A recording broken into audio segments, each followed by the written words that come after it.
What's going on, everybody? This isn't a new strategy that I'm putting out quite yet. This is something I was just kind of back testing. I saw VKK was having some success with it. It seemed like a bit more of a passive strategy, and you could also make it more passive. I'll talk about that a little bit more in the end of this video. And I'm going to show you the live trade I did. I have it recorded of the screen, but it didn't have my audio, of course, because it being in the middle of the day, it's going to be a longer trade. So I wasn't going to sit there and just talk for 32 minutes. So I recorded the trade, sat there live, and I circle when I entered. Yeah, right there. So we're in the trade, but basically what I liked about it is, and it already kind of went through our watch list levels, as you can see, so it's already down enough for the day, probably through expected moves. I didn't quite check that, but either way, this is the 30T EMA, and this is the 9 EMA. So that's the only indicators on here. Everything else I'm using on here is going to be indicator. But as you can see, after price kind of slowed down and reached back to it, it kind of squeezed in between both EMAs finally, and then it finally popped back above it right here. So I was like, all right, this is kind of like using our buy the dip strategy, except I don't have a base quite yet. We do have one low and a decent higher low, but that isn't really what we like to look for. We like to look for, better base than that. So very aggressive, as you could see, but I like the volume that it was kind of showing. So it popped up to two indecisive candles. I might add, not a long-legged doji here. Got like kind of like a hammer, and then we got kind of a long-legged doji sitting here. Indecisive candle again, weak, indecisive doji again, and then we get a good rising volume to break the volume trend we have of lowering volume to pop above this 792.50. So very aggressive. It'd be better to just wait to see when volume could get above 804, but it's not gonna, you got to know the difference. This is aggressive. If you waited up here, of course, you need to wait longer, but this would, of course, be a more passive area to wait for because you've already been here, so of course, there's volume here. So main target for this trade, of course, is going to be 799, and then most likely this 804 area, 804, 805, just because not only is it levels that we have charted from other days and other price action, but also just from today's price action. If you look at it, you can see we have a pretty good little range here where price kind of sat between before making its next leg down, right? So we're going to want to target that area because there's going to be a lot of volume there. It's going to be a good area of volume. So let me skip over to, let's see how much more time goes by.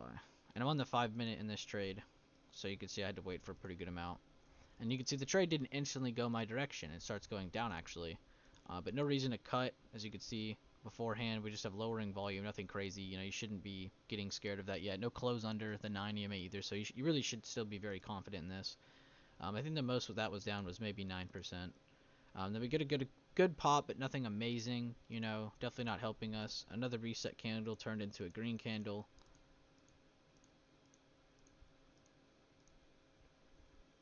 And you can see volume-wise, we still haven't really broken anything. We haven't broken under the 9. This is just kind of a reset candle for this candle. You can see we had from candle to candle rising volume. And then this is kind of the reset, the breather for this important candle. So now we're just wanting to see this kind of area hold for this candle before we reach up to 799 or possibly 804. Go another 30 seconds, another 30 seconds. And you can see we're popping through, so at any time we could be taking profits on this. I think I only made about 10% on this. It wasn't like an amazing, sized gain. I think I got an 8-10 strike for same week, so the Greeks weren't really on my side. Not a great contract. It would be way better to grab at the money. But that contract was barely about a thousand flat, so it was just what I was looking for price range wise.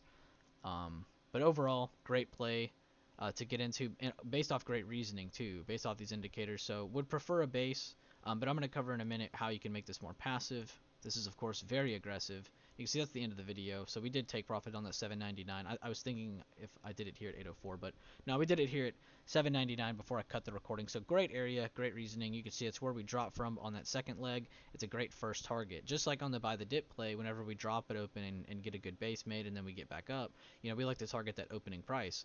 Right here we don't have that, because we're a lot farther down than that, so we're not near open price yet. So we need to aim for something closer, but with a reason. So that's why we kind of went with that. But now let's look at the chart where I can interact and show you. So this is from our watch list levels. You can see opening price is way up here at 830, 831 area. Price dropped down through our watch list levels. Symmetrical triangle kind of move. Still riding the 9. Rode the 9 all the way. Very interesting, by the way. Let me turn on the 30 TMA. Turn it on, add it selected. It comes as a 10, so go over here to edit it and jump it up to 30. You can see I just left it on the pink purple color that is. So you can see we have rising volume above that, like we said in the video. Lowering volume to maintain the reset for this, hold above the 9. So it's awesome to get that first initial pop. You know, I would love to just get the pop and not have to hold through that, but sometimes you have to hold through this.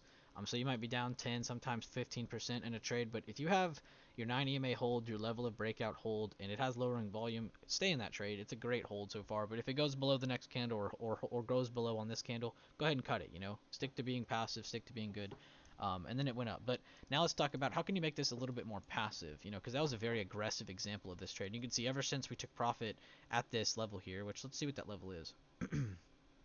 It's not from previous day. Let's see the level first before I go see what. 799. What is 799? 799 is right here. So after I grabbed the shoulder, I guess I like this range right here. I must have grabbed this emerging candle because this is where I would have grabbed. I wouldn't normally grab this, but I guess I like that there was nothing here, so I grabbed that 799. So looks like it's from a long time ago, as you can see. The price action playing out, price history. So how can you make this more passive? Two things that I found that I thought was really great was the 10-minute. So here's previous day on Tesla. And this is what I would prefer people to look for. So normally you just want to look for a base build. You can see you have one low here, a second low here, hold the 30 TEMA, and then it pops up with rising volume. So this is where I would be looking. This would be a passive entry.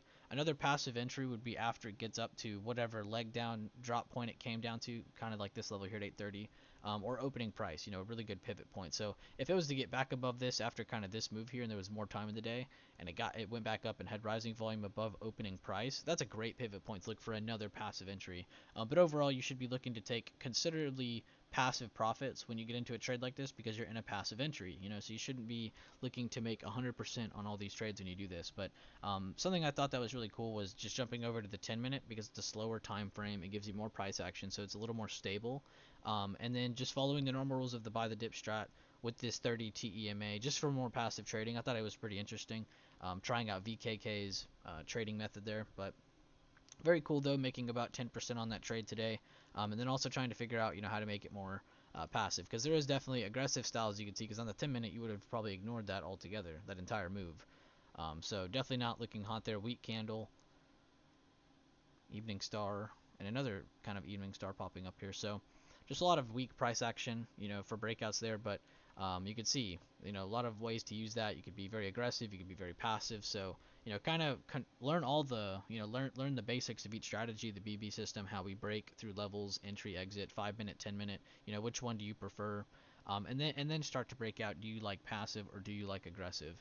But hopefully this video is helpful. If you guys want more videos like this, I will. But let me know. I'll see you guys in the chat though. Thank you.